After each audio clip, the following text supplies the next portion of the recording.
Welcome into episode 2 of the All My Dogs Eat podcast. I am your host, Anthony Raphael. Here with me again today, Jack Haffertepe, Scottsdale version, and Chris Pagliaro from Cincinnati. Guys, welcome in. How was the weekend?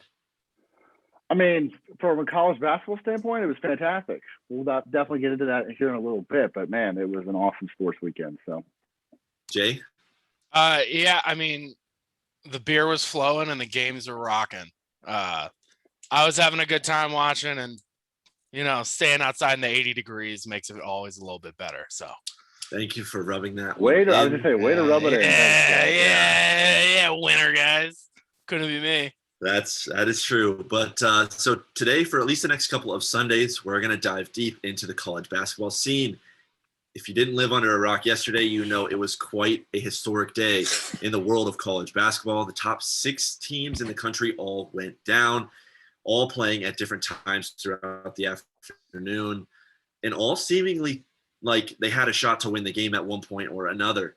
So there is going to be a lot of change up to the top 10, top 15 or so as we head into conference tournament week for some of the smaller conferences and the last week of the regular season for the Power 6 and others. Today, we're going to break down the Big Ten, the Big East, and the ACC, who has some tournament odds, whose odds are likely, as well as a sleeper, and who we think could win the conference, and maybe even sprinkle in some talk about some of the top prospects and where we think that they would best fit in the NBA. All right, let's get started with the Big Ten. Oh, Big Ten. Probably, arguably, maybe my favorite conference. I live in Columbus. I wonder why, Columbus. Anthony. I'm a Buckeye fan, so I love the Big Ten. I do love the Big East. We'll get into that in a little bit. But let's just kind of run down the conference here. To start, I believe Wisconsin actually jumped Purdue yesterday with Purdue's loss, but we'll start with Purdue. Right now, Joe Lunardi has them locked in as a 2 seed, but they were one of those top 6 teams to go down yesterday. Now, we know they have Jaden Ivey. He's a coveted player, probably a top 5 pick. Probably. I think you're talking about Purdue. You mean Wisconsin, correct? Well, no, I'm going to start. We'll start with Purdue. I'm sorry. I thought we were starting with Wisconsin. Nope, you're good. So Purdue, we know they have Jaden Ivey, and I personally believe if you've watched Jaden Ivey, you see this. He can score like he's already an NBA level player. His ability to score is already NBA level. He has other limits when it comes to defense, and I think his ball movement skills need a little work, but that's not going to stop him from being a top 5 pick. A little more on Purdue. They have 4 guys scoring in double digits, and they have 2 7-footers. So there's a recipe for success there, but they don't have a whole lot of depth in the scoring department. Once you get past that 4 guys in double digits, it drops off a little bit. Sure. And, we saw this yesterday against Michigan State. Sometimes they kind of just disappear, not just for an entire game, but for throughout, parts of the game. We saw like 8-minute stretch yesterday where they kind of just disappeared against Michigan State, and they ended up falling short. Chris, where do you think they kind of wind up in the mix here as we kind of, 2 Sundays away from Selection Sunday? This is where the madness officially began, but this is where you kind of lock in your resume this next couple of days before conference tournament play starts. I am a giant Purdue fan. My little brother goes to school there, so I've watched probably more Purdue basketball than almost any other team. A, because they're fun to watch, and B, because now I have a reason to root for them. Maybe a little bias on my end, but they are my. This is heading into the conference tournament games and leagues and stuff. But they are my favorite to win it all. I got them. Wow. I took them way back in December. I threw a little DraftKings bet on them, took them to win it all. I think it was plus 550 or something, but got them. If they win, I get like $300. So we'll see what happens there. Wow, that's big. We're starting off big. That's some big praise. So I'm very big on Purdue. I think they're the most complete team in my opinion that I've watched. I have watched probably more than anybody. So I watched Gonzaga, I watched Arizona, I watched Kansas. Those are 3 of my other favorite teams, and I like Kentucky too. But this is my favorite.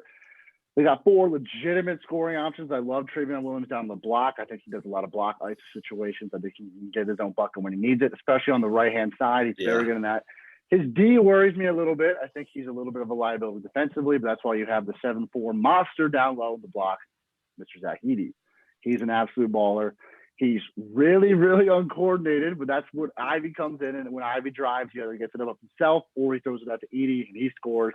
And I think they got Sasha, my boy Sasha, out there dropping threes like it's no tomorrow. And I think they have I think when it comes down to tournament teams, I think it's a great head coach. I love Matt Painter. I love what he does with that program. Completely agree. I love you have a ball dominant guard, which is Ivy. I love how you have 2 interior scorers, and I love how you have an option at the 3-point job. And I think they have all of that. I think they can hit their free throws. They worry me a little bit defensively with Ivy. I think he's a little bit of a raw prospect when it comes defensively. I think Williams can be a defensive liability down low. I think defense worries me, but they're offense. Well, I think Purdue plays a certain style of basketball where you want to play up on the ball, and then, I mean, Jaden Ivey, I actually think, while he's raw, is a really good defensive prospect because he's really long, and so he clogs those passing lanes really well. So it's like if someone picks up their dribble, he's up on him, the hands are up. The problem is when you play up, you have the risk of getting beat, which you see with Jaden Ivey a lot. But I think that's a coaching decision because they want him to go into the 7-footer. The problem, and my issue with Purdue, is Edie or whatever is so soft, and he plays soft and coordinated basketball and for defense. Like he's tripping over himself and he gets beat. And it's just one of those things where if I have them on upset watch early in the tournament because if you get a team that's just like, all right, we're going to go at him and we're going to get him to foul out, their entire defense falls apart. And, just some shooting luck. I don't know, man. Purdue. That's a fair argument. Yeah, but it's March. Everybody's on upset watch. There's fair. But it's just like I feel like Auburn plays a similar style of defense, except what's his name? Give me a minute. Are you talking about Jabari? No, Walker Kessler. Oh, okay. In the post is a lot more coordinated and probably the best shot blocker in the country. So it's like, and he also, I feel like he doesn't. I feel like has a higher defensive IQ. So, it's just like when I think if you watch both of them play defense and their styles are, like I said, I do think Auburn's more athletic as well. But I feel like Purdue's just like a JV version of Auburn's defense at the moment. And I feel like don't get me wrong, I think Purdue is going to rely really heavily on Jaden as well for just hero basketball, and I hate hero basketball. No, I agree with you, but I also disagree with you. He gets to the 10, but he's got 2 big fellas down there and Sasha to throw it out to. And they have Hunter, who's also a very talented 2-guard who runs when Ivy's not out there. I don't think they lack much prowess on offense, but I'm with you, Jack. The defense scares you because even if you get into a game with a mid-major who can run the floor with you and keep up with you, if you run into like a Murray State who can run the floor, can score, just as well as Purdue can, and if it comes down to who gets a stop, I would worry about Purdue getting a stop. However, I am a big proponent of elite guard play wins you games in March and having a true alpha scorer. And they kind of have 2 because I really believe Travion's an alpha scorer. I mean, there are not many people that can slow him down in the post. I just think there's been times that I've watched, especially in Purdue's losses, or I feel like they kind of panic when they're down. And I feel like they put the ball in Jaden's. Well, I'm saying even on offense, like I feel like they just put the ball in Jaden's hand and say good luck. Like I feel like all the coaching goes out the window and Jaden's just like, I got to make a play. And he's been really, really good this year. So he's made the plays, except you just need one miss for the game to lose the game. That's definitely fair. I can get behind that. All right, let's keep moving forward because we got a lot of teams, a lot of ground to cover today. Let's talk about Purdue in terms of just where you guys see them. I mean, I know. I think they get to the 2 line. I think they get to the 2 line. I don't think they get to the 1 line. I wouldn't be shocked if they were the best 3. I wouldn't be shocked. But I think they're a top 8 team. I really do. So I think they're a 2. Cool. I like that. I would agree. I don't think they get a 1. I think it'd be hard for them to fall to a 3, depending on how they play in the. And we're gonna say this. Yeah. We'll say this. We'll say this a lot today. But if you're one of those top 6 teams, like if you just won yesterday, be the one guy to win, you're sitting really, really pretty at a 1 Everybody's. Yeah, and that's why I said we'll say that a lot today. Anyways, on the way. Wisconsin. They actually jumped Purdue yesterday, so they have, I believe both teams actually control their own destiny because I think they face off on Tuesday this week. We know Wisconsin. We know what they are. They're a veteran-led team. And for several years, they've kind of lacked a real alpha, but that's not a thing anymore. They have Johnny Davis. He is arguably the best player in the Big Ten. I say arguably because I don't think he is, but the Big Ten has, I think, 3 top 10 picks in this upcoming draft. They sure do. In Ivy, Johnny Davis, and then we'll get into Keegan Murray here in a little bit. Having that alpha scorer is something we were just talking about with Ivy, so we don't need to dive into it a whole lot more. It helps you in March. And then they have Brad Davison, who's another elite guard. He's a guy who's not going to turn the ball over. He's going to hit his free throws. He's going to hit his 3-point shots. Depth is an issue for this team. They really only have 5 guys that score 7 points per game or more, which is a little worrisome because come tournament time, if they just start doubling Johnny Davis, what happens there? Wisconsin's a team that will fight their way to probably the Sweet 16. I would not pick an early upset over Wisconsin unless they get a really bad matchup, just because Greg Gard's even a great head coach too. So I don't know that we need to spend a ton of time on Wisconsin because I think they're similar to Purdue in the sense of top heavy with Ivy. They don't have as much depth as Purdue does, but they find ways to win games. That's just that they're like I would almost argue they're like Villanova of the Big Ten. They just find ways to win basketball games. You basically described it perfectly how I would have described it. John Davis is an absolute stud. They don't shoot the 3 all that well. They rely heavily on their guard play. They got great free throw shooters, and that's very helpful in the tournament. Yeah. What are they? I think they're on the 3, 4 in the they're quad 3 1 right and now. 2s. So they've played a lot of tough teams. Yeah. They've been good down the stretch, especially in the tough Big Ten. They only had losses to Michigan State. It was at home, and then again with Ohio State on the road. But outside of that, they've been really dominant in that Big Ten. So big fan of Wisconsin. I see them going pretty far. So. Yeah, Joe Lunardi has them on the 3 line right now. I think they can probably stay slated there. But again, I don't see them getting up to a 2, but I could see them dropping to a 4. But we'll see with this Purdue-Wisconsin game on, I believe it's on Tuesday. That's going to be kind of a deciding factor. I believe Wisconsin's ranked at like 13th in the country right now. So with a win over Purdue, that would solidify a Big Ten win, a Big Ten regular season championship, and I believe they could jump to the 2 line then. I don't see it happening, but I think they're first in the conference at the moment. They are first in the conference. Yes, they are 14-4 first in their conference. And it's at home. Wisconsin's got in the Kohl Center. They're at home. So I don't know, man. I'm an Illinois believer. I believe in my guys. All right, we're gonna get to Illinois. I'm not a huge believer in Illinois, but we'll get there. Well, I like Wisconsin. Take it, Illinois. Let's hear why you're not a big believer. I think their best shot was last year. I think their team was unreal last year. I still like Pokeburn. I still like Plummer as a shooter. But they had a lot of injuries this year. They got guys. They've had 12 different guys start for them this year. They've had a lot of changes, a lot of injuries. I like the way Plummer and Frazier have stepped up for the team. They're resilient. It's the Big Ten. Big Ten is like the Big East this year. It was just bloodbaths and just brutal, hard-nosed, smash mouth basketball. No night every that time you they play. You didn't get a night off. No night off. Outside of maybe Penn State. No, Penn State's all right. Or Nebraska. Nebraska's terrible. But there's really no nights off. They're going to be a 3 or 4 seed probably in my projection.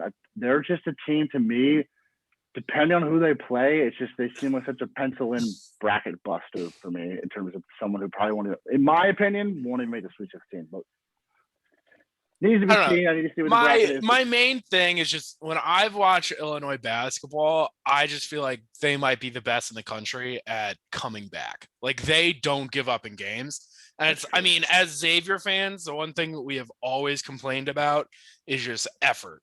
And I feel like Illinois has always been a high effort team.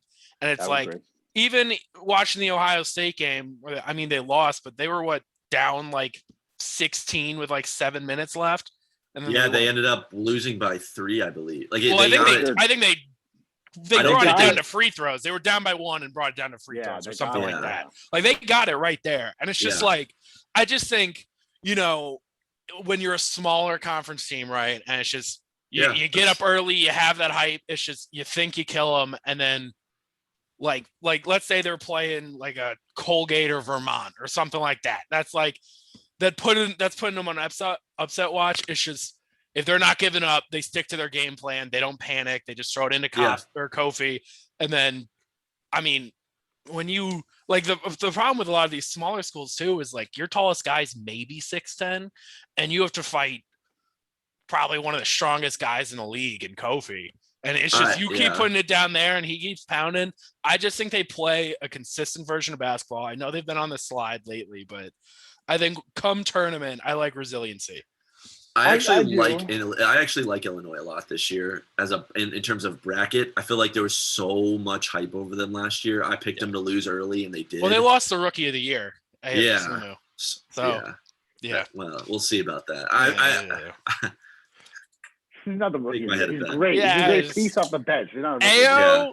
Mobley. That's Dude, fair. I don't Ayo make the went rules. 0 for 2 from the field with 3 turnovers against John Morant the other day. He's the highest on ball, or he's the best on ball defender in That basketball. doesn't win you Rookie of the Year. I love you. But that doesn't win you Rookie of the Year. It I doesn't. think it does. I think it does. Anyways, back to the college side of things. I like Illinois. I think their balanced attack on offense helps. And then I think having a legit rim protector like Kofi is a big deal. Any elite guards that are coming to the hoop are going to have to go through him. And we've seen him kind of play almost like the enforcer role where he's not going to just let you run at the hoop. He plays a much more physical style of basketball than like a Zach Edey does. He's what Edey thinks he is. I don't think Illinois is I'm not going to pick them to win it all, but I think they can win a couple games in the tournament. And I think they'll be a 4 or 5. It's going to, once again, a lot of this is going to come down to what happens in the next, 10 to 15 days of college basketball action. But they're top heavy in 3-point percentage and free throw percentage, which hurts them because that means if your top guys are not hitting their free throws, if they're not hitting their threes, it can get ugly for you. They have a lot of guys in the lower 30% range from downtown, with only a couple that hover around like 38 to 40%. So I think they're a good team, but I understand why you would pick an upset, Chris. And I think a lot of this comes down to matchups. If they get a 12, that's just I would agree. It's just an ugly matchup. You never know. Like Chris said There's a earlier, lot of though, the like reason- it's such a toss up this year. Like there's no clear. Like we just saw 1 through 6 go down. Everyone's on Exactly. upset alert. Everyone Exactly. is. So Everybody picking is Illinois as an upset, you could pick like I can pick anybody. as an Gonzaga upset. losing tomorrow. Like anybody can lose. And Exactly. But here's my thing with Illinois, and I think it's kind of can go both ways. I think they were struggling out the gate very early in the season. They lost to Marquette and Cincinnati. They've lost to Purdue twice. They've lost 2 out of 3. They're 8-7 in the top 2 quad 1 and quad 2 wins. doesn't matter when it comes to March. Exactly, and I think they're a team that's kind of getting over the injury bug. I think they're trying to get everybody back. Frazier and Plummer, like I said, are starting to play a little better for Kofi.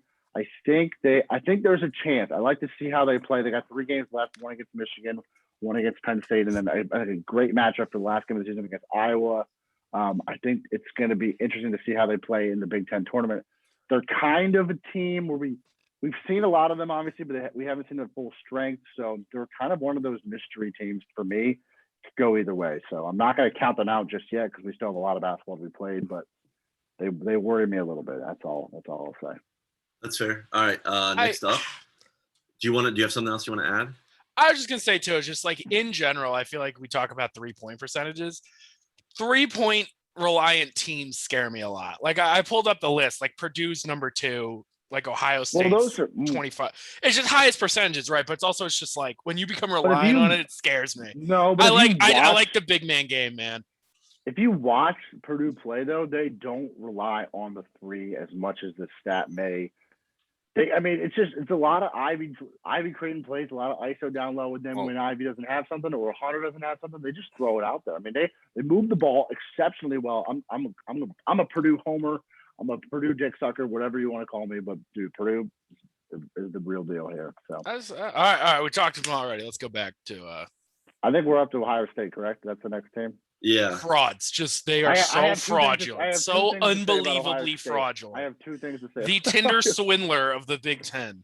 They Ohio are State's frauds. Got 9 quad 1 and quad 2 wins, which isn't bad. And I got E.G. Liddell as a legitimate, amazing scorer. But that's all. I'm going to leave it to Anthony, the Ohio State fan, to say anything more. That's all I got on Ohio State. I like them. I think Ohio State maybe has the best depth in the conference. But I mean, E.J. Liddell's a top tier scorer, but they lack a legitimate number 2. Malachi Branham has come on strong this year. It's been kind of a surprise that he's come on as strong as he has. And they're going to need him to continue to play like he is if they're going to have a chance in the tournament. But my biggest gripe with Ohio State is this, like, they don't play well down the stretch. It reminds me a lot of Xavier, unfortunately, that I have to watch these 2 teams play college basketball. It's, they They folded against Illinois. They came out with the win, but they folded down the stretch. They just started turning the ball over on inbound passes. They're not hitting free throw. Like, those are things that are going to absolutely kill you in March if you don't have them. So I don't love Ohio State this year. They're going to need EJ Liddell to kind of carry the load, and I just don't like I feel like they have a chance to look similar to last year. They're not going to be a 2 seed, but I think they'll be an upset watch early in the tournament. I don't see them. I don't know if they make the round of 32. They're one of those teams that just puts up some wet fart performances. I don't know what it is, man. It's never easy. They never have an easy win. I would agree. Like you said, they got the quad 1 wins. They're not easy. They're like, it doesn't matter if they're playing Purdue or if they're playing like Nebraska. It's not easy. Yep, and I completely agree. That just scares me in any March, because teams are looking at the film and they're watching them start like choke against Illinois, and they're just like, if you're just like a mid-major and you're just like, we can take down Ohio State, like you can talk yourself into it. I don't know. They're probably a first round upset for me. Yeah, I think they probably fall back to the 5 line. Yeah, it is. All right, Iowa. Okay, next is Iowa. I think they're like almost a carbon copy of Purdue, in a way. Different but similar. They go where Keegan Murray takes them. They're like they have a lower ceiling than Purdue, but they go where Keegan Murray takes them. And then after Keegan Murray, it's like 3 guys with 10 points per game. They shoot the 3 really well. They shoot from the free throw line really, really well. They've got like 4 Jordan Bohannons that just run around with Keegan Murray, and like that's Iowa. Like, I love Keegan. I don't care. They're special. I like Iowa a lot this year, but I don't know. They will go where Keegan Murray takes them. I think he's one of those guys. I think you're going to see a step up. I think he's going to take him pretty far. I like Iowa. Chris, thoughts? You seem like you don't like what I had to say. No, trust me. I think you hit the hammer on the nail almost perfectly. It's Keegan Murray. If he can reincarnate what Buddy Boeheim did last year, he can go as far as they want him to go. But it is the Keegan Murray show, and they have they're not comparable to Purdue, because Purdue's got layers to their offense. It's Keegan Murray or nothing, and from what I've seen from Iowa. 2-5 and quad 1 wins, not fantastic. They don't have many great wins to show for at all. They had a horrible non-conference schedule they wiped through easily, and then have struggled mightily in Big Ten play. I think they're 10-8 in the Big Ten. So, yeah, I mean, they might be, what are they going to be, like a 7-8, 7 or 8? Joe Lunardi has them on the 6th line right now. They have Northwestern tomorrow, and then Michigan on Friday. So they don't have a whole lot of tough regulars. This is what we can say about the Big Ten. These seeds are not set in stone. There's going to be 8 or 9 Big Ten teams that make the tournament this year, and like it's going to come down. Like, if you look at what the Final Four is going to look like in the Big Ten tournament, I mean, there's 7 teams that can make it there probably. And there's only 4 spots. So we're going to see a lot of these seeds bounce. I think Iowa's at 6 right now, and I really like them as a potential sleeper to actually win the Big Ten conference tournament. I just think I'm with Jack. I really like Keegan Murray. I mean, he's 24. How do you not like Keegan Murray? He's an athletic baller. He's just a freak. I think that's just a guy that I don't know why I feel more comfortable putting in Keegan's hands than Ivy's. I think Ivy's a better draft prospect, but I don't know. I like Keegan putting the team on his back more than Ivy's at the moment. I don't care that that's a hot take, but Keegan, you're right, because Keegan does, I guess, require more of the load on him, or more of the responsibility as an offense. But that worries me. I just also feel like he's less erratic. Like, I really like Ivy, but I really feel like Ivy just has some dumb possessions and some bad turnovers. No, you're right. He does. So, and I feel like Keegan has a higher basketball college IQ at the moment. I would agree with that. I think Keegan's just to put your head down kind of guy and just ball out, just get 24 I think he could be a top 5. I think very well could be. I prefer Keegan over Griffin, if I'm being honest. But that's kind of a need. Depends what you're looking for exactly, kind of a thing. But Yeah, No, that's I there's play like style Iowa, differences, but Iowa worries me because I think it's live or die by Keegan. And the thing about March is it's nice to have the best guy. He is the best guy on the floor, probably against 45 teams to 50 teams. I just like bracket. size. I just like size, and I don't know. He's a heck of a player. He's good. He's a matchup nightmare. I don't know. I don't know. I like Keegan Murray. I don't like Iowa. So that's all I'll say. I think you're downplaying a little bit like the rest of their guard room, but that's fair. Like I think that their guard room is pretty impressive from three. And well, I know you're not saying that, but like McCaffrey, Bohannon, and it's McCaffrey. Oh no, there was a mess up on here when I was doing. They have two other guys at 11 points per game. For some reason, they have like. I don't know. They have Keegan Murray on here twice. I don't know why. I don't know. But anyways. All right. We got to hurry up. Michigan State. I think we should just run through the last four I've got here. Michigan State's in for me. We'll just do kind of an in or out. I think they're in after that win versus Purdue. I think that solidifies them. Yeah, they skidded late. They're in. They're in. There's no question. They're 9-8 in quad 1 and quad 2. It's Izzo. They win. They may do in the Big Ten. They'll get in. I don't think they're anything special though.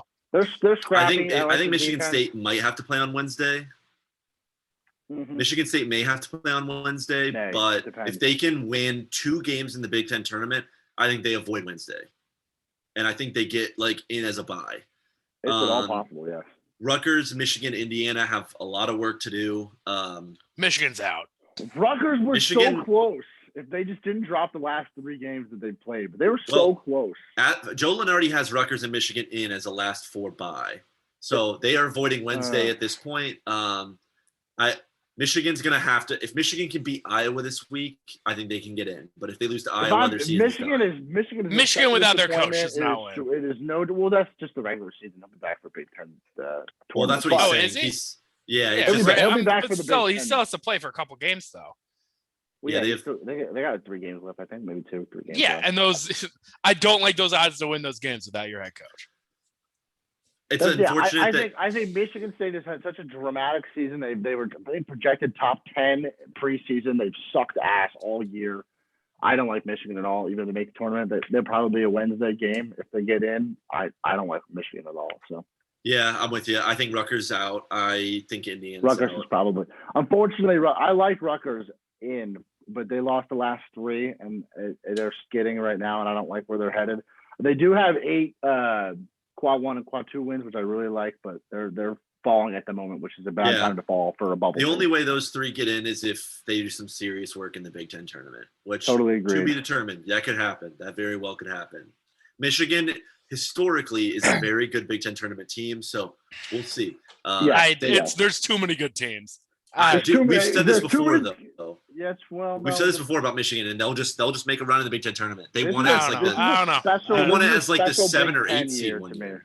This is a special Big Ten. No, you're right. I don't know. I think they're a wash this year, and I actually really like Howard as a coach. But yeah, All right. On to the Big East. Let's start with the winner of the Big East as of last night, actually, Providence. I believe they capped off with a win over Creighton yesterday. Despite even the loss against Nova coming up, I think they still have clinched the Big East, if I'm not mistaken. But for bragging rights purposes, that is a huge game. I believe that is also a Tuesday night game, if I am not mistaken. It is a Tuesday night game, You're correct. Kick off March with a nice – there's a really nice slate on Tuesday to kick off March. It's good. That's going to be good for Providence. Day. If we're being honest, good for Providence. Yeah, it's nice seeing the little brother. Yeah, Ed Cooley, good guy. They haven't been good. I love Ed Cooley, but I have a they're lot frauds, to say about Providence. They're frauds. I don't think so. I think they have a huge balance on offense, and I think the biggest hole for them is they don't have an alpha score. So that's what you're probably going to do. They are the 2017 Xavier Musketeers. They're frauds. They're total frauds. Oh, absolutely. Absolutely. They're just Nate Watts is a beast, but that's pretty much it. That's it's the same thing I said about Ohio State, except they're a better team. It's never easy. It's just I don't know. With Providence, it's never easy. That's true. And even in the tournament, that is a good point. They won a lot of close games this year. Yeah, I don't like close games. I don't like them. I like it easy. You know, I'll tell you why. I like close games because it helps you in March. If you got a team that blows everybody out, like Yeah, Duke, do you blows like Ohio everybody State? out. Yeah, but here's the thing: it's all the regular season is all about getting 20 wins and getting your experience for March because March is fucking nuts. So if you have They suck at closing out games. They suck at closing out games. That's ultimately what it is. They don't though, because they win almost every close game. They're like, but it's never easy, right? But they let them come back. That's the problem. That's fair. And it only takes 1 point to lose. Like when it comes to March, like, right? Like we've said, it's I don't know, man. When more opportunities to lose are given in close games. That's fair. And if you let them get close, the more opportunities they have to win. I don't like that. I am cheering for them though. I like the little brother. I like seeing Providence succeed. I mean, they're 10-3 in quad 1 and quad 2. I mean, I'm trying to. Nate Watson's a beast, dude. What does he average? 22 points a game. I mean, he's a baller. He's probably one of the best. Not this year, I don't think. You know, I think it's something pretty big, points wise. I know he's like their entire team offensively. But the thing I don't like about Providence, he's at 14 this year. What was I reading then? Nate Watson's at 14 points per game, but they have like 4 guys in double figures. So their offense is very, very balanced. Which is why I said their major flaw is they don't have like an alpha score, but Nate Watson can be that. He's done that in the past. So I mean, I just don't like them. They don't shoot well from 3. I like their age and experience though. I mean, they do have, I think it's 3 graduate starters and 2 seniors who start. So I like their age. Yeah. I like their experience. I like Ed Cooley as a head coach. They just seem so on brand with I'm going to lose in the second round team. I kind of disagree. I like them a lot this year, but that's fair. I literally have in my notes they close out games really well. Like they hit their free throws. Like they're a strong free throw shooting team. But anyways, on to the father of the Big East. And the better team. I agree with that. Villanova will, unless they get a really weird matchup, they will probably Villanova they'll probably be an Elite 8 team for me this year. They're just the grim reaper of my college basketball season every year. Me and Chris grew up in Philly. I grew up hating Villanova because they're mainline fucks. They're the worst, and they're a Final Four team. I hate them with all my heart. Nobody in Philly likes them unless you're white and have money. They're the worst. Hey, I don't. Your Villanova hate doesn't bother you, but the fact that you have them in the Final Four, they've lost a lot of games. I mean, they lost to UCLA by 9. They lost to Purdue by 6. They lost to Baylor. They lost to Creighton. They lost to Marquette twice. They have a lot of losses to a lot of solid teams. But if I'm being completely honest, this is not a Jay Wright masterful team. This is not his best squad. I disagree. But here's the thing, though. They have Jay Wright. They have Jay Wright. They've got the best coach in college basketball. It's a great team. Trust me. It's a great team. I'm a Coach Cal guy because he gets from the NBA, but Jay Wright is that guy. And unfortunately, like when it comes down, I got to pick the coach who's done it before. He does it every year. Yeah, I agree. But this is not the best Big East year we've seen in the past. He pulls someone out of his ass every year. He does. No, I'm not saying he doesn't. I think Gillespie's a great leader. He shoots really well from 3. They're the best 3-point shooting team in the conference. I'm not saying anything bad about Villanova, but if it's a year to pick a Villanova upset, it is this year. That is actually not true because that never exists. Actually, there's never a year. There's never a year to pick Villanova. I will never, unfortunately. As I'm sitting here wearing a Xavier hoodie. They're the team. They're my team from hell, but I will never pick against Villanova. It doesn't matter what team they're playing. They feel like they will always find a way. I don't care. I don't care if they were the 16 seed. I would still pick Villanova. It's when you got Jay Wright and his bullshit. I don't know why they win games, and it haunts my soul.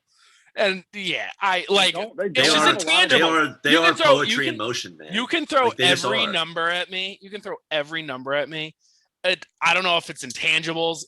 The X factor is they have Jay Wright, and Jay Wright is a machine, and he makes it happen. Okay, that's fine. And then you don't have to pick them. You don't have to pick them. They're Final Four. I'm just gonna give you my. I'm gonna give you what I have to say because I trust me, Jay Wright, in my opinion, is probably the best. If I had a son who was the college recruit, that's where I would send him to school. I would send him either there or I'd send him to Tom Izzo in Michigan No, State. if I have a college, well, are they trying to go to the NBA? Okay, John Calipari, fine. You can send him there if you want to. Well, I'm talking but about Jay if you want to Wright develop talent. Jay Wright- No. Jay Wright puts out second rounders. Dude, Jay don't get Wright, confused. Jay Wright like leads the league in like role players. Yeah, He exactly. just Like produces you're, role players. you're not getting money. You're You're very not right. getting money. Every You're not, dude, like you could name probably 10 guys in the last like 5 years. Like Mikal Bridges, role player.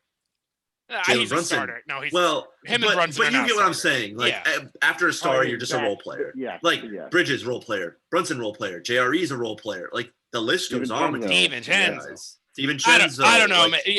I think if you he is- are a guy, I think but if you're a Gillespie's lower not end going to the prospect, league. I think if you're a lower end prospect, that's how you refine your game, and it's just I guarantee mechanics Colin and Gillespie high gets IQ picked in the second basketball. round. Colin No, Gillespie I is think he's an not a pick. undrafted. He's an He's undrafted free agent. He's Ryan Archidiakono, Archidiakono. yep. Yeah, Just- exactly. And it's just I don't know. Did you know that Ryan Archidiakono's brother is on the team? No, Yeah, I don't give a I shit. did know that. He plays I like did. 2 minutes a day. He's a a sophomore game, guard. He plays. He averages Yeah. 8 minutes a game. He Yeah, comes Jay. in when, All my Gillespie dogs is. eat. That's what Jay Wright says. But Yeah. Good, man. Very true. fucking I think I he's only don't a sophomore though. I don't know if I'm Yeah. I'd probably be going to USC too. USC's been producing some high quality guys too. Regardless, Villanova is a Evan place Mobley where and you Isaiah's go. gonna be a stud, Villanova is too. where you go if you're not the most athletically gifted, but you play hard, you have a high IQ, and those do turn into good role players as we've seen. It's just not. Trust me. But you're there for 4 years. If you're there, you're Justin for Moore. 4 I like years. Samuels. I like Gillespie. I like Eric Dixon. I like their team. Trust me. I like their team. But this is not Jay Gillespie's Wright. out there like he's 30 years old playing, dude. This is not. He is the Hunter Renfro of Yeah. college It's not. basketball. It's not Jay Wright's most flashy team. I mean, they're 5-6 in the quad one. Villanova doesn't Not have to be flashy. fantastic. It's That's gonna be fair. good. Not fantastic. I don't know that. All I'm right, we gotta locking move them on. in. We gotta move Their on to best- UConn. their We best gotta move win on is- to UConn. Their best win is Tennessee away by 18. Outside of that, they've had no good wins. They've lost every good matchup they've had. UCLA, They've beaten Purdue, Xavier Baylor, twice. Creighton, Mark. Xavier sucks. Okay. All right, on to the next one. On to So UConn. yeah, we'll jump to UConn real quick. They have their trio of scorers: Cole, Sanogo, and Martin. RJ Nogo's Cole. going to be a top 20 pick. They are hot.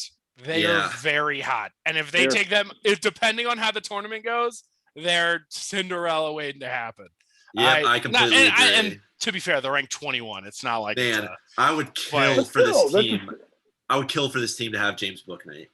God. I'm in I love would with this kill. team. I would kill I'm in for love with this the team. Hornets coach to actually play James Bouknight. All right, like Shout out fantasy basketball. Shout out James Bouknight for getting kicked out of that game against he'll be Xavier. so good. He's gonna be so good if they give him a shot. It's so Yeah. frustrating. All right, back to UConn. So the only thing I have to add to this is they can get into trouble if like Dan Hurley can't keep his mouth shut. Like, Dan Hurley is the reason why they are so energetic, is why they're so But physical, I why they agree, play but for if- each other, but- they're so unselfish. I love everything about this team. If I can put them agree. in the Final Four tomorrow, I put them in there as a. I need to see how the tournament goes. They are my I got to see the sleeper. tournament. They are my favorite. Sunogo is going to be in the NBA. I love the leadership of Martin and Cole. They are deep. They are physical. They are fast. They are fun. I love. yeah, them. I agree. They're gonna be a popular pick this year. I love this team. I Well, like it. I think that's. I stress it. I got to see the tournament. If they win the Big East tournament, which they very reasonably could, that's a finals. Very easily could. Putting them in the finals. That's a tough one. That's just. Oh my God, who is that the last couple of years? Who's done stuff like that where they just had that momentum going into March? Michigan, dude. Michigan, then- really Michigan. Syracuse. I would yeah. say Syracuse. I don't know why it feels more like a Syracuse, but Well, they don't. Yeah, I agree. they're just hot. Well, it's just like you don't have the superstar, but you've got guys who play really hard. You just got do a lot of effort. Yeah, Yeah, you got dogs, and you know I'm a dog guy. Okay, next up UConn is Dawgs. Marquette. They're top heavy with Justin Lewis, Daryl Morcell. They're bad. They had a nice comeback yesterday. They did not play well against Butler, but They beat they're in Villanova as a twice. 7 seed right now. I think they'll get in as long as they don't just like flop the rest of the way. They're in. I don't love them. I mean, They're in, but they're bad. they're a really good 3-point shooting team, but they rely on that pretty heavily. So I don't know. There's not much to say about them. They'll get in, but and if they're like a 7-10 matchup, I wouldn't be surprised if they're a pretty popular upset pick. They are a total matchup-based team. I like Justin Lewis. I like Shaka Smart. They beat Illinois. They beat Nova twice. They played in a lot of OT games.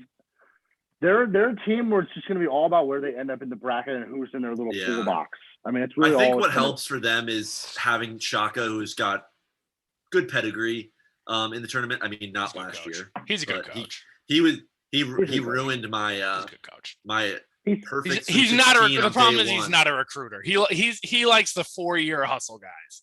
Jared Allen. We said Jay Wright. He's just mini Jay Wright. He likes to be Jay. Well, it's like you can't give him Mo Bamba, and they're like, you got to play Mo Bamba, shit ton of minutes, and he's just like. That's why he didn't. That's why he didn't really survive at Texas. Yeah, he needs to be in the Big East for that kind of role as a coach. But so we all agree. Not necessarily Big East, but just somewhere where we can have that kind of. Marquette's in and matchup based for their success. I miss those VCU teams, man. They played Big East basketball. I have nothing bad. Marquette to say. loses. I have nothing great. Justin Lewis, yeah, they're going to lose, but they're not it. They're not it. I'm sorry. I like Justin Lewis. We'll see. I mean, they're one of those teams that if they get hot at the right time, they'll make some noise. But I don't know much noise if they'll make. I think maybe one win in the tournament, maybe two. If they see a single SEC team, they're fucked. So all right, that's fair. It's an SEC that's year. Fair. All right, moving then we on. got Seton Hall, Xavier, and Creighton. I think Creighton's in. Seton Hall, Xavier, and Creighton are all. I really like Creighton. Really? I like Creighton. We have our own Xavier category, just so I can talk. Oh, please, yeah, so we can just vent. I have a lot. All right, I think Creighton's in. I think Seton Hall misses. I really like Creighton. I know they've kind of been on the slide, but just like I said, just when it comes March, they can't shoot threes. I like Hawkins. That's all I got to say. I don't think you need to shoot three. I don't think you need to shoot threes in March. They beat Nova like 20. So they are streaky. And so if you catch them on the right night, though, they can beat anyone. Yeah. Hey, and you can't say that about every team. Xavier beat them twice. That's saying something right there. They're going to lose immediately in the tournament if that happens. Okay. Who is Creighton beating? Who's their quad ones? Well, Xavier was hot too. Xavier was hot for a minute too, and then they fell apart. Well, they did blow a 19-point halftime lead to Xavier last time they played. Seton Hall is very streaky. They did beat Texas and Michigan. I like a little bit about Seton Hall, but I don't think they're going to make it very far. But I mean, they play among Nova, Marquette, UConn, and Creighton and Providence, who are all above them in the Big East. Technically, they're 2-6, so that's not great for Seton Hall. Don't love Seton Hall. Don't love Creighton. And poof, here we go. Xavier University. I hate them so much. Oh gosh, right? man. I mean, I don't even really want to talk about it because it's gonna make me mad. I've been saying it for years. Travis Steele is a recruiter, not a coach, and you see that. And the effort's not there. The effort's not there unless it's a big game, and that's why we lose to Seton Hall by 20. There. Oh my god, man! Dude, it was embarrassing. I was done. I have a little neighbor back home he's touring colleges, and he toured Xavier yesterday, and they were like excited for the game, and I was like, after they lost, I was like, don't go. I was like, don't go. He's like, I'm deciding between Butler and Xavier, and I'm like, you know what, Butler's gonna be better. He's like, Butler's gonna be and Tennessee. But go to Tennessee. That's what I'm saying. But I was just like, I'm like, dude, if you're school. Well, I don't know. Butler's gonna be better before Xavier. I told Butler. I told Butler my younger brother. They're the exact same school. They are. Oh yeah, it's like copy and paste. Cincinnati's a better city than Indianapolis, so I'll die on that hill. Xavier's better than Butler in terms of. I love Xavier. Obviously, I love Xavier. This team gives me a hernia. This team. That's an interesting place to just be like in pain because of Xavier. Just saying. But what kind of hernia? Just the worst kind. All right, let's rein it in. Mr. Pagliaro is going to be shaking his head listening to this part of this. They're just sad. We get hope. The worst part's like we've also said it too is they are a second half team, but you can't be ass for a half. You have to be good the whole game. Can I get in on Travis Steele for just one moment and just let me? Yeah, I hope he listens to this and just knows like we love you, Travis, but we just want you to go back to being a recruiter. Bring back Chris Mack. He has never had a 20-win season. He's never made the tournament. He has been ranked. I think he's made the tournament once. He's never made the tournament. He's been ranked every single year in the AP Top 25 at one point of the season, and every time he misses the tournament. And here we go again. He was ranked 18 2 years ago. I believe it was 22 2 years ago, and 20 last year, and we were ranked. I think at one point this year, I think we were 17, if I'm not mistaken. Yeah, and we're gonna miss it again. So he's never finished above 500 in the Big East either, and until he was the head coach, they had never finished below 500. We went from a 1 seed in the tournament to failing to make the tournament. To be fair, we were the most fraud 1 seed of all time, but I don't know about that. Well, maybe not. I guess Virginia was. We just we were, yeah. Well, no, yeah. that was a good that was a good team. It was At least just, they ran it back and won it the next year. We didn't even go the next year. Maybe we did. Did we go the next year and then lose again? Yeah, because the next year we were like next year we were like a what? Bring back Mac. I don't give a shit. Or no, did Chris Mack? No, Chris Mack left after the 1 seed. Yeah, really? He got that bag. Yeah. Okay, so yeah, Good for him. It was our freshman year. We went to the Elite Eight, and then it was we beat Arizona. We lost to Wisconsin in the second round, and then we were out, and then we never made it back.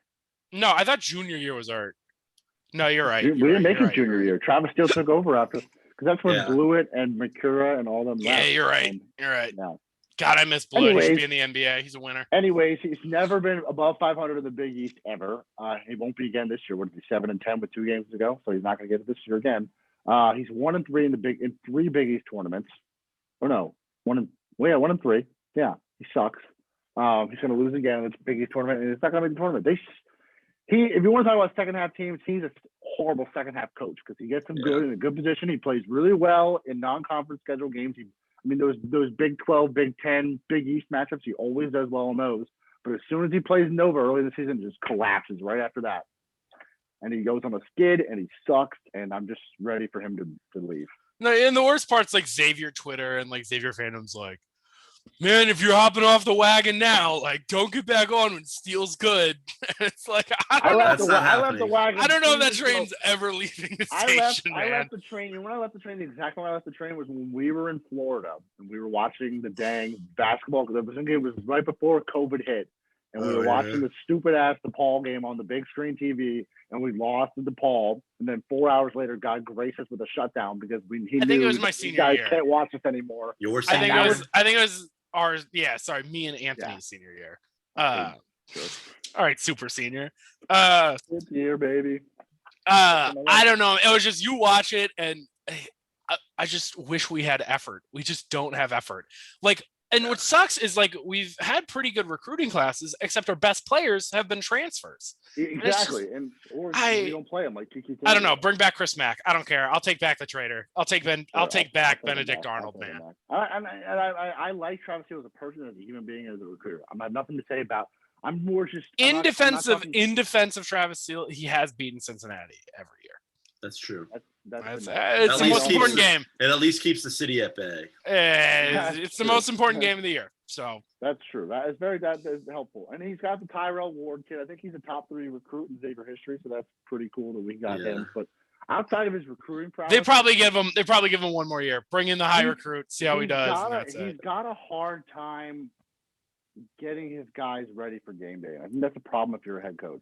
If these guys aren't in it to win it, like for some. What sucks is like our numbers are always good. Like our defensive numbers show that we're good, and then you watch a game and the effort is just not there. Like we play good. The 3-point shooting's been really ugly this year too. Like the numbers are just really ugly. Zach Freemantle shooting 20% from 3. Stop shooting, bud. Like. But it's like you're Paul Scruggs. You're a fifth year leader of this team. Like you don't like.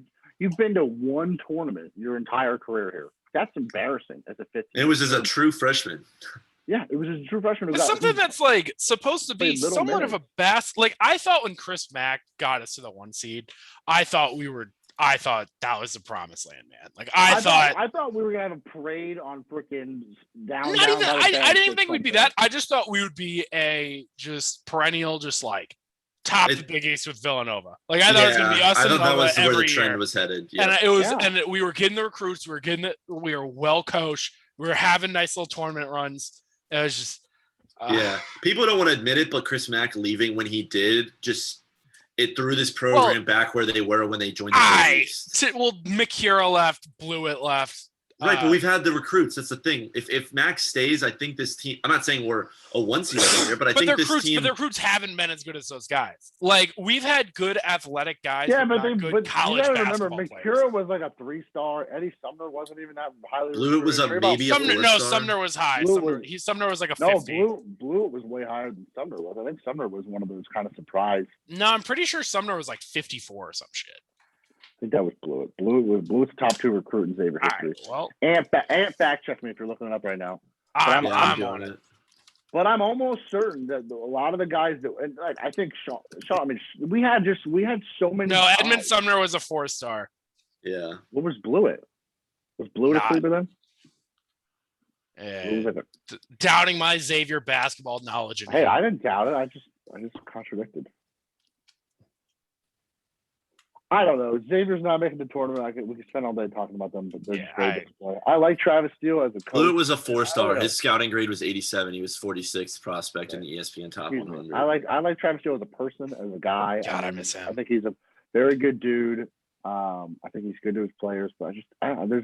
There's got to be a motivational factor. Great guy, but it's just we're not seeing the effort. And ultimately it's year 4, and we're not seeing the results. For Xavier basketball, we're not seeing the results. And it's just one of those things that how do your guys come out so flat every game? Like that's just, I mean, it's on the players, but at some point it's got to be on you to get these guys' heads in the right direction. And it's almost embarrassing that we have the roster, we have. What sucks is like we went to school there and we knew what the basketball players were doing. Right? They were just. Like we knew there was no effort there. Yeah, they were just smoking and hanging out and just But that can't be different than every other school. No, you're probably right, but it's just like there's no way Coach K is like lenient as fuck on Duke, right? Like there's no way Coach K ever walks into a room of his players who are just being like lazy as shit. Like he's walking into the gym. He's saying he's saying you want to go to the NBA. And granted, like but it's like even like I just want Jay Wright. And granted, it's hard to have the best college basketball coach in the country. Oh, I want the best college coach in the country. Yeah, like I get that, but it's just like, but Jay Wright is turning non-top prospects into really good teams. And I don't understand why we can't get a coach who does that. Well, Chris Mack, I think could have.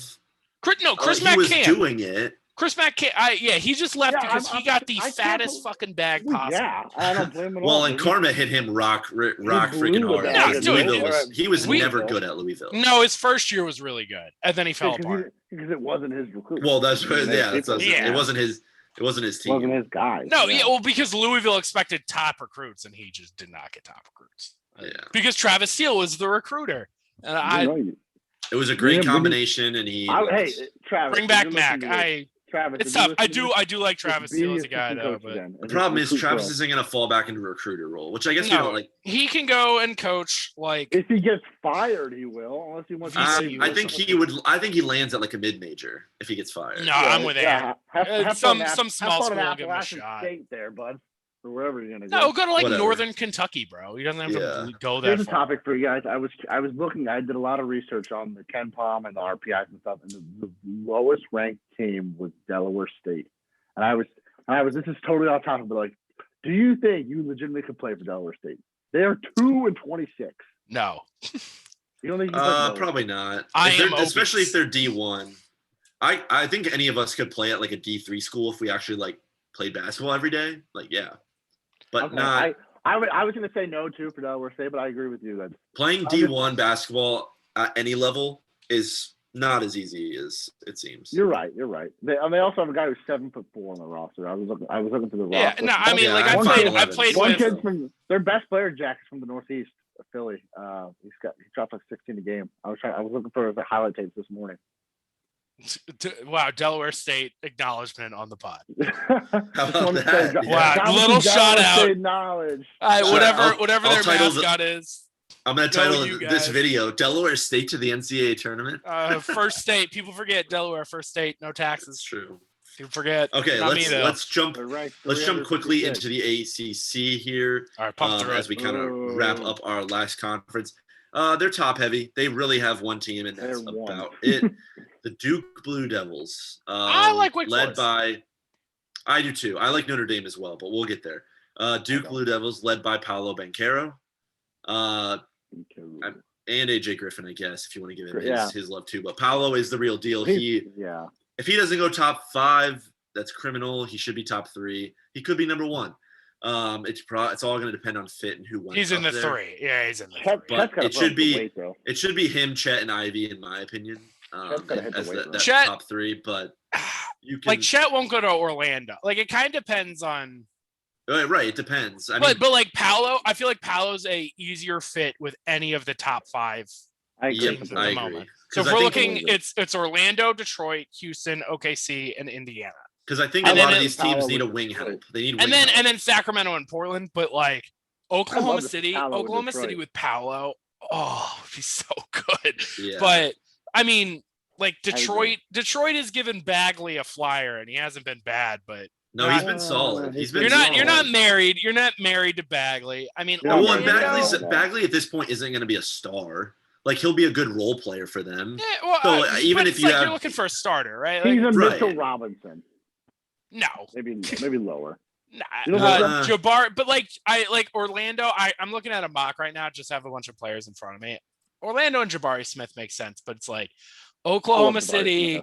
Houston's going to trade Christian Wood at some point, right? But like Oklahoma City, Indiana, and Houston, Paolo makes a lot of sense. I think Detroit almost has to take Jaden Ivey. I feel like it's shout out Nick Schaefer, pain and sadness, but I don't think so. I think Detroit knows you take the best player available. That's not a fit pick. That's fair because I feel like they've got Cade at the 1. They've got Sadiq Bey, who's Sadiq Bey. Also, shout out Nick Schaefer. I think he's going to be really, really good at the 3, and they could go 4 or 2. You could go 5. You could go 5. Isaiah Stewart he's like a 6'7" big. Which speaking of Isaiah Stewart, actually, this is super off topic. Ludwig texted me this morning. He tweeted at Isaiah Stewart this morning, and he tweeted back at him. He was like. He just tweeted I love at whatever his Isaiah Stewart's at is. And Isaiah Stewart tweeted back. It's thanks for the love. Much love, Spida. I thought that was funny. So Dave will appreciate the love. But I thought it was funny. But it was the official account. It was funny. But anyways, back to Duke. We got really off topic there. Hey, but let's go back to Sadiq Bey. We didn't shout him out as a Villanova grad. Oh, true. That's right. I forgot about another that. Great Villanova product. Yeah. Yeah, I like that core, man. I like that core. Sadiq, Cade, and a top 3 pick. Yep. I like that. I like that. Yeah. Okay. Do they have 2 first-round picks? Do they have somebody else's in the late first? I don't know why I feel like they might. I don't know. I haven't done my NBA mock stuff. So it looks like Houston has 2 picks. OKC has 4. Jesus Christmas, God. San Antonio is 3. Yeah, they do. They got one for Thad Young. Well, it was a pick swap. It was more of a pick swap because they pick swap with Detroit's second rounder. So God, San Antonio is predicted to get Keegan Murray, and this one I'm looking at. That'd be sweet. They got Keegan Murray. Murray. I wonder the Keldon. I wonder how the Keldon fit would be though. Keldon could probably play the 3. I think Keegan Murray could play the 4 because isn't Keegan 6'10"? No, he's 6'8". You know what I really like to do is Mark Williams. No, you know what I like? I like the Wendell Moore pick for San Antonio. I like Wendell Moore too. Yeah. Who I really like, low key. I think my favorite pick in this draft is looking off the 14. I really like Jalen Duren to OKC. I just feel like they don't need a guard. Like the guard need Jalen Duren's not a guard. He's a big. He's a forward. He's a center. I don't know why. And then also whoever takes Walker Kessler, I may be trying to get another first round pick in our fantasy basketball. I just think he's going to be a block and board machine. A lot of teams got multiple picks. Portland's got 2. Oklahoma City's got a shit. Well, remember there's also like got a bunch. Circumstance. Yeah, so like Portland doesn't get 1 through 5, but they get 6 through 15. Yeah, and they don't. I think they lose it if it's outside 15. Who's picking? Yeah, they do. Oh well, it's the Pelicans. Yeah. So they're rooting for the Pelicans, basically just miss the playoffs. No, they're rooting for them to win, but also lose. Right. That's what I'm saying. Because if they're top five, the Pelicans get it back. Which could you imagine? Oh I my really like that gosh. Pelican score, man. All right, we're getting off topic. ACC. Duke's legit. They have a chance to win it all this year. Bankero, AJ Griffin are really good. All 5 starters are in double figures, and they have 6 guys that can score well. And they're elite. They're elite elite from 3.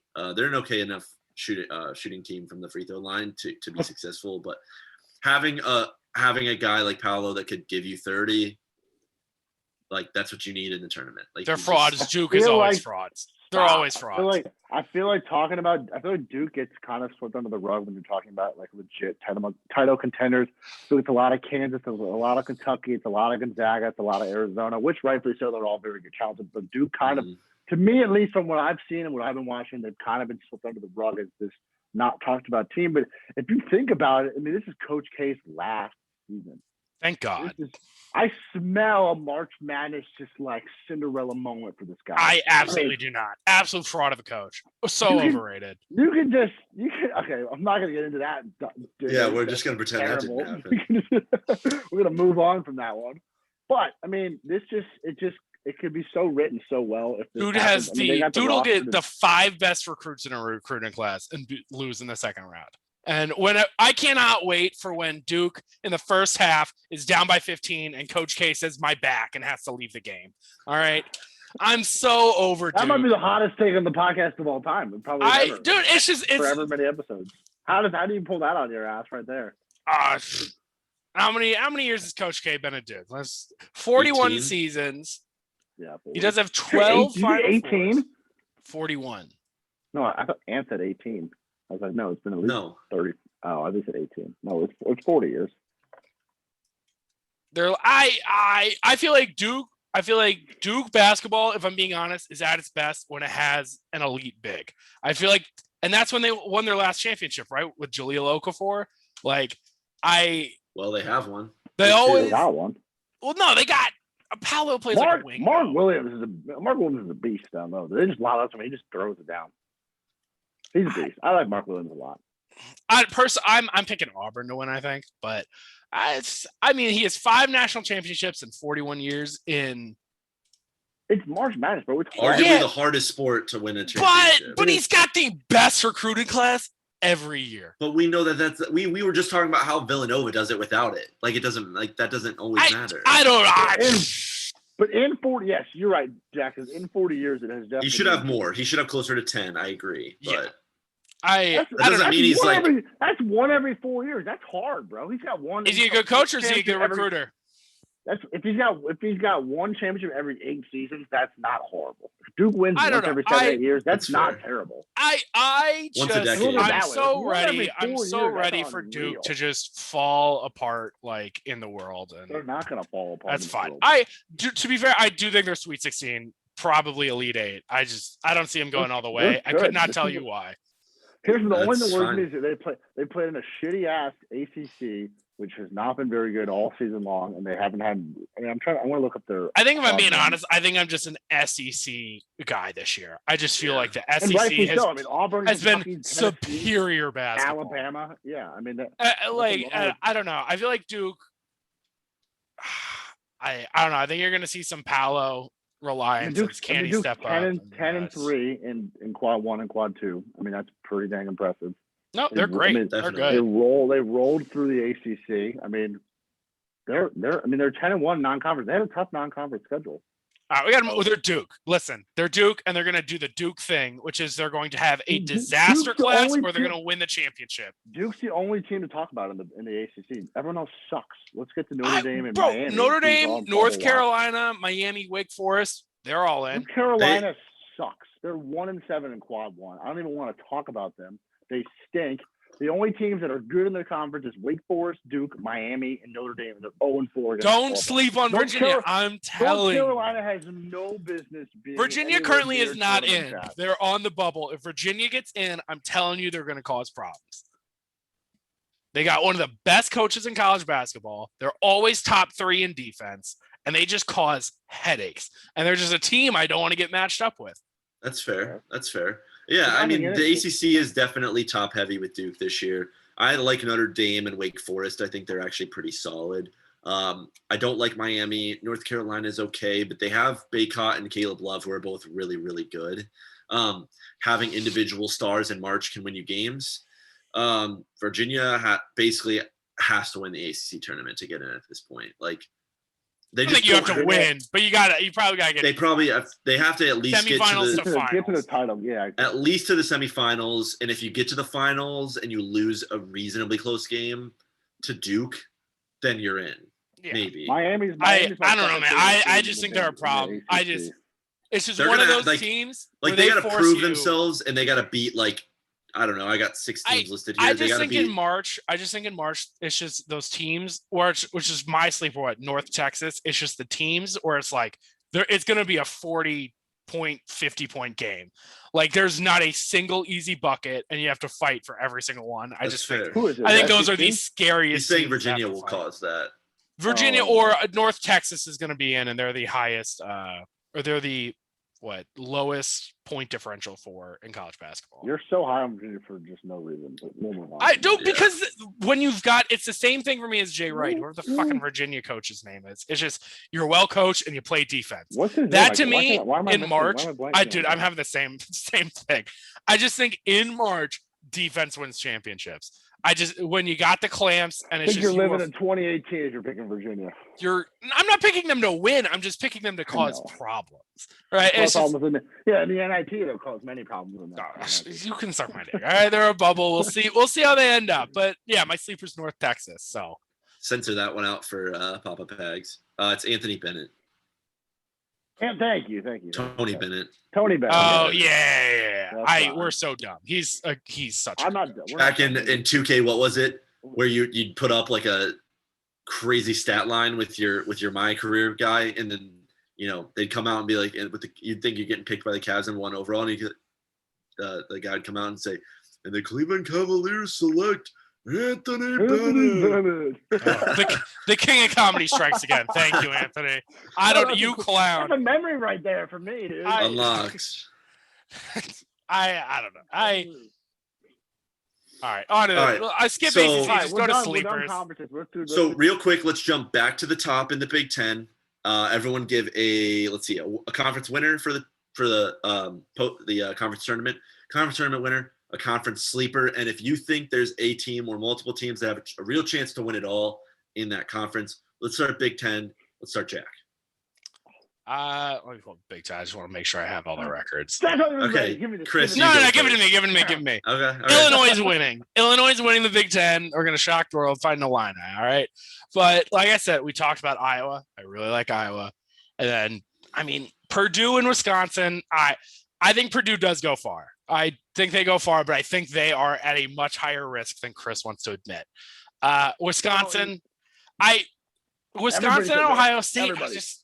I like them, don't love them. And then, dude, Iowa, I love Keegan. I just love Keegan. And it's just, I think you're going to see some hero ball. They're not going to win. I truly think the only title contenders from the Big Ten are going to be Illinois and Purdue. Wisconsin. I don't think Wisconsin's a title. I'm with you. I just don't think they got the oomph. Okay, fair enough. All right, Chris, you're up. Purdue, easy. They're going to win the whole damn thing, so I don't have to talk about them anymore. I've talked about Purdue this whole damn time. The team I'm least confident in is probably Ohio State. I think Illinois got a nice shot at kind of surprising some folks. I think if Iowa gets hot and Keegan Murray gets hot at the right time, they also do. I wouldn't sleep on Michigan State either. I think they're gritty. I think they're nice. I like Michigan State. I don't know. They're losers of 5 of 7, so they can make some noise in the Big Ten tournament. That I like them in the tournament. I guess my real sleeper is Iowa, Illinois, and then obviously Purdue's my winner. Wisconsin I like but don't love. OSU I don't love at all. That's okay. Yeah, I am gonna lock in Purdue. I think they're a little bit better than Illinois, so I think they win the conference. I think Jaden Ivey is just the best player in the conference, and that helps when you're playing in conference. My sleeper, conference. I want to say Iowa's a sleeper, but better. For argument, I don't want to see Michigan State in the Big Ten tournament. And if they get in, which I think they do, I don't want to see them in the NCAA tournament either. They're just one the of Tom those Izzo gritty effect, teams. like Yeah, that. exactly. I have in my notes here, they just feel like a Villanova of the like a low tier Villanova. They just have such high motor hustle guys. They're gonna wear you out. They're gonna make you wish you were playing somebody else. Is really what they're gonna do. So Michigan State's a team I could see winning maybe twice in the NCAA tournament. We'll see. I don't really know. But let's move to the Big East now. Jack, or we'll start with you this time, Chris, for the Big East. Conference winner, conference sleeper, and if you think there's a team that can win it all. Biggest frauds, Providence. I think Villanova's also could be fraudulent. I like their 3-point shooting, Villanova, and I like Jay Wright. All I like about Villanova. My favorite is UConn. I think we've talked a lot about UConn. They're my absolute favorite. I think a sleeper is probably UConn too. I mean, they'll probably end up being a 4 or 5 seed. I think that's sleeper worthy. Teams I hate are Xavier University. 3 teams I don't like in the Big Perfect. East, so. Jack, what about you? You know, if I'm being honest, the only title contenders I think from these 3 conferences, because I truly believe the ones we haven't talked about are so much more stacked. SEC. Well, but it's like even the Pac-12 Buffs. Go Buffs, baby. Go Buffs, baby. But it's like Villanova to me is the only title. Actually, UConn I'll have as a sleeper, but I did say earlier it was just I got to see him in the tournament. UConn pick, dude. I like them, but I'm gonna go Villanova for the winner, and I think them and UConn are the title contenders. I think Providence are frauds. So fair. Yeah. I think we're all in pretty much. Yeah, I mean, I think Villanova's. Yeah. All right. Real quick. Yeah, no, ACC. I think Nova's. Anthony, you can tell me what you think. Well, I want to get it because I'm going to shock the world here a little bit. Nova win the conference. Sleeper Xavier, if we're in. Yeah. Travis Steele. Sleeper Xavier. He's got to save his job. I have a meeting with him today. I told him he's on the. I'm gonna tell him he's on the hot seat, and they're gonna get it together. They're gonna win their 2 games this week. Yeah, Travis heard the shit talking and said, should I bring one of the walk-ons on the podcast? These washed Xavier kids. Spill the tea on the Xavier. My boy, I'll bring my boy. Yeah, he can come on. I haven't talked. I think Xavier, if they can get in the tournament, it's not a team you'd want to see from a roster perspective, but it's whether or not they show up. Like it's on paper. It's an on paper versus what you actually get. Right. All totally. right. Moving on. ACC Duke. It's just that's a wash. That's a wash. Notre Dame's my sleeper here. I think that they are built like some of the Notre Dame teams that now they're not as good. They don't have the star, but they're built like some of the Notre Dame teams from like 2010 to 2014 when they were kind of the Pat Connaughton, Steve Astoria days. Shout out St. Joe's. No sleeper. Duke washes. I just mean Notre Dame's a sleeper for the NCAA tournament. I think that they have Miami would be the only team I'd even consider. They're 4-1 in quad 1 win opportunities. They beat Duke when Duke was at home. Virginia, if they're in, is my sleeper, baby. Miami's the only real sleeper. I think everyone agrees that Duke's the title contender, and then move on from there. Only 3 from these guys, but oh man, the Buffs, the Mobley, a little Arizona action. I'm excited. Yeah. We're excited for next Sunday. We got some big stuff for next Sunday we will highlight the other 3 of the Power 6, which, if I'm not mistaken, is Pac-12, Big 12, SEC, and it's gonna be a little juicier than this one. I think the Big 12 and the SEC have a lot of firepower, a lot of teams that can win it all, and even the Pac-12 has USC and Arizona that look good this year. So lots of fun. Pac-12 breakdown. and Big 12 are a little top heavy. I agree, but there's like 3 teams in each of those conferences that could definitely win it all. So I think we have probably 8 teams next week, next Sunday that we'll be getting into. But yeah, so this is gonna wrap up episode 2. Did you want to do the pick'ems for the week? I have 3 games. Oh, that's right. Thank you for mentioning that. I don't have lines, but I have. I have 3 games to watch. We can kind of highlight these guys. I got Nova at Providence. Providence plus 4.5. I got Villanova covering the spread. I just don't trust Providence. I don't know about you fellas, but that's where I'm going. I agree. Nova, I'll take him. I would take Nova minus 4.5. Yeah, I'll take Nova, and any game against Xavier, bet against Xavier. Just next game I'll be on Tuesday. Go ahead. I was just saying easiest money in the world. It's Outright bet against Xavier. Outright bet against Xavier, man. Nothing, because it's a win-win either way. Because like if Xavier covers and we win the game, we feel good, and if they don't, we win money. So it's true. Big brain thinking. Yeah. Next game up I got is Wisconsin hosting Purdue. Purdue is a coin flip. They're just -1. I got Purdue. I'm gonna stick with my team. I think they're gonna bounce back from a loss against Michigan State. I think Johnny Davis versus Jay Knight matchup will be really fun and very exciting, especially to kick off March 1st and kick off the rest of March. So I'm gonna go with Purdue covering and winning. I'd say, okay. Sick. I mean, Baylor, Texas on Monday is a big one. Texas, baby. I don't know about that, but some smaller matchups to keep an eye on. Wednesday, LSU, Arkansas. LSU is 20-9. They're kind of fighting for that bubble spot right now. They're a team that could be exciting if they can get in, and Arkansas is ranked. So that's a big game for LSU faithful. Ohio State, Michigan State on Thursday, as well as Iowa, Michigan. There's a couple teams that are outside looking in Michigan and Michigan State that could use some help with big wins against ranked opponents. Obviously, hopefully, the Buckeyes don't lose that one because they can kind of solidify themselves as probably a 5 seed if with a win there. I don't know. That's kind of it. I mean, Alabama, LSU on Saturday, as well as Arkansas, Tennessee is a pretty good one. Even Kentucky, Florida, Indiana, Purdue on Saturday is going to be a big day because there's even Duke, North Carolina, USC, UCLA, Baylor, Iowa State. There's a lot of bubble teams that are going to be looking for a signature win to get them into the tournament. So agreed.